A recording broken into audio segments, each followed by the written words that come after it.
One of the main reasons I think people hire a personal trainer is to drown out the negative self-talk that they have when they're in their workout or when they're getting ready to go do a workout. One of the main jobs of a personal trainer is to help the client feel like they can do an extra rep, or to be the accountability partner so that that person has somebody else other than themselves counting on them to come in for their workout. And that's why I think that self-talk, the dialogue that you have with yourself, is so important to have some level of control on, so that you can certainly achieve your goals in the gym, but really achieve your goals in every other area of your life. There's an old saying that if we talk to others the way that we talk to ourselves, we wouldn't have any friends at all. There's also another saying by Ronnie Coleman, which is, everybody want to be a bodybuilder. Right.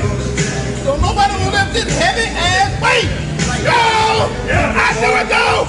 Yeah! There's a story, and I have no idea if this is a true story or not, and I don't even remember where I heard it, but the sentiment is there, and it helps me. I've employed this in my own training and really a lot of areas of my life, this mentality hack. So the story is this: there was this elite level power lifter, or Olympic lifter, pardon me, and he was podium placing, and his career was taking off, and then he had a motorcycle accident, and he broke pretty much every bone in his body. But he was afforded the care of physiotherapists and specialists who helped him retrain his body, regroup his body, so that eventually, after a long time, he was able to start competing again. And he started competing again, and he started winning again. And he was on a radio station for an interview, and the radio host asked him how he gets through his events, because having broken every bone in his body with this traumatizing motorcycle accident, it must be incredibly painful to lift this incredible amounts of weight. And the Olympian said, yeah, it's absolutely one of the most painful things you can possibly imagine. And the host said, well, how do you do it then? How do you continually get yourself to go do this? And he said, well, I can do anything for 5 seconds. Now, I can't remember where I heard that, and I don't even know if it's true, but I could think you can probably appreciate the way I did just the gravity of that statement. Oh, I can do anything for 5 seconds. Whenever I'm attempting a personal best on squats or deadlift or bench press, I have that repeating in my head. I can do anything for 5 seconds. I can do anything for 5 seconds. Well, I have that, and I have one other thing repeating in my head, which is, of course I can. Of course I can do this. I can do anything for 5 seconds. Of course I can do this. Of course I can. Yeah! I can do this! Of course I can do this. I can do anything for 5 seconds. It sounds ridiculous, I know. It sounds like a hacky motivational speech, but it really does work. And I can't tell you how many times I've been doing something, whether it's a deadlift or a bench press or a squat, where you get to that sticking position where you're like, I can't do it anymore. And normally, if you had that thought, like, this is the end, I can't do it anymore, it's going down. Because I had that self-talk of course I can do anything for 5 seconds, I was able to push through, and I ground out the last little bit of that rep. That self-talk is usable in all of your areas of life. Think about all of the daunting tasks in your life. We did the goal wheel the other day with all the different quadrants of life. Romance is a big one for guys. Being afraid of approaching a woman and asking her for her number or to go out prevents a lot of guys from, finding and developing a meaningful relationship. And what usually happens, and I remember that I had this in my mind too, countless times when I was younger, going down the negative self-talk spiral. If I go approach her and I ask her, like, this will happen, and then if this happens, then that will happen, and that will happen, and that will happen, and that will happen, and you just go down this spiral of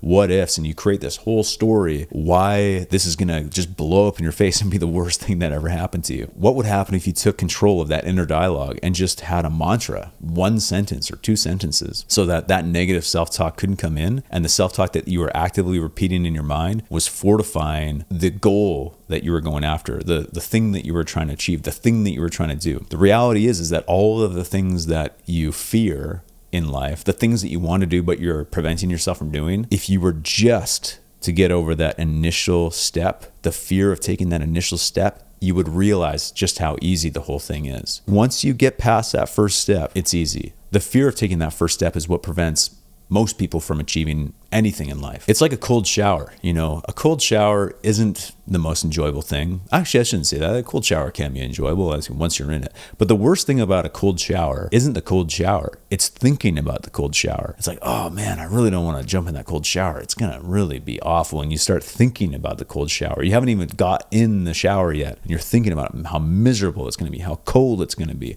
And you're just ruminating on this. But the shower itself is 100 times better than the misery you are putting yourself through with all this negative spiraling warning of how bad it's going to be. So you can come up with whatever mantra you want, but those two things are the things that I say to myself repeatedly. Of course I can. Of course I can do this. Of course I can. I can do anything for 5 seconds. I can go up to that person and ask them for the number. I can go deliver that speech on stage.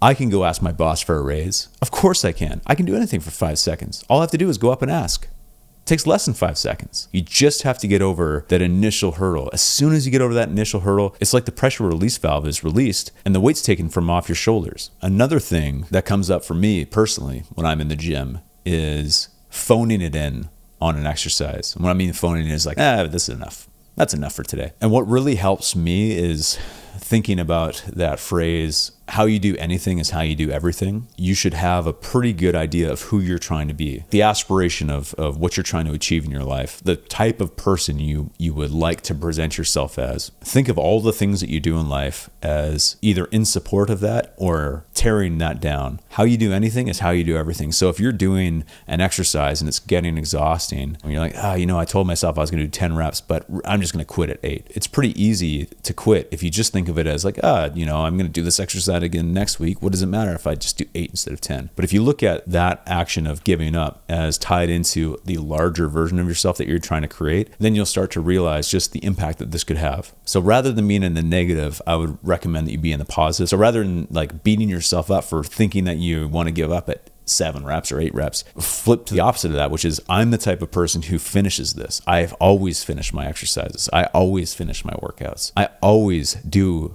the thing that I told myself I was going to do. And if you start to reinforce that in the gym, imagine where that will make its way into in the other areas of life. You can start to reinforce this image of the type of person that you know you are inside. You're just trying to express it more and more in the world around you. The gym is just an area that you can do that, but think of the areas of your life where your self-talk either allows you to slip, allows you to give up, and then also the areas of your life where your self-talk prevents you from doing the thing altogether. And come up with mantras for both of those things. For me, the things that I would otherwise prevent myself from doing, I just say, of course I can. Of course I can do this. I can do anything for 5 seconds. I can do this. Of course I can do this. Why would I ever even question that I could do this? Of course I can. I just repeat that over and over and over again. And then if I feel like I'm about to give up, if I feel like I'm not giving my best effort, the voice inside my head is like, you've done enough today. Just let this one slide. Then I say, I'm not that type of person. I'm the type of person who finishes what he starts. I'm the type of person who does what he told himself he was going to do. I'm the type of person who does... Anyways, you get the idea. So an exercise that can help with this, think about those areas of the goal wheel: finances, relationships and romance, friends and family, fun and recreation. Write those out on a piece of paper or use the worksheet that I'll provide in the link below, and read the headline, relationships, and then listen to what's being said inside your mind, and then write those down. Just don't judge it. Just listen and write, listen and write, listen and write, and start to look at how you're talking to yourself about this specific area of your life. And I'm going to guess that it's probably pretty negative. That's pretty standard. Once you've done that for all areas of the goal wheel, all the quadrants, and you can come up with your own too. Maybe it's not, you want to get more precise or have something that isn't expressed on the goal wheel. Whatever it is for you, just write that down as a heading and then write down the self-talk that you hear that comes up for you when you read that. Once you have a grasp on that self-talk, come up with a mantra that you would prefer to have. And you don't have to believe it right now. Maybe you come up with the mantra and the self-talk is like, you could never do that. You're not good enough to think that way. You're not good enough to be that way. That's fine for now. Just let the self-talk be what it is. But if your self-talk is negative, come up with a mantra that is directly in opposition to that. Something affirmative, something positive, something that is confidence-inducing. And it needs to be short. Of course I can. Of course I can. It's 4 words. I can do anything for 5 seconds. It's very short, very easy to recite. Something like that. And then look for opportunities throughout the day, throughout the week, when that area of your life, whether it's romance or, health and fitness, whatever quadrant, or whatever you come up with, when there's an opportunity to exercise that mantra, do so. Just repeat it like a crazy person inside of your mind. Just repeat that mantra over and over and over again. Get fired up, try to let that mantra energize you. See if doing that over the next few days or the next few weeks makes any difference in how you feel about that area of your life. So I hope that this video helps. I hope that you download the worksheet below this video, or you just write it on a piece of paper and you start to explore that inner self-talk. And I would love to hear from you. What is your experience with that? How do you talk to yourself? And in what areas specifically are you either speaking to yourself really positively or speaking to yourself really negatively? And if so, what's the mantra that you're going to come up with? I want to hear your mantra. What are you going to start telling yourself instead? All right. I love hearing from you. It really makes my day every time I see one of you comment. So thank you for spending some time with me, and I'll see you in the next video.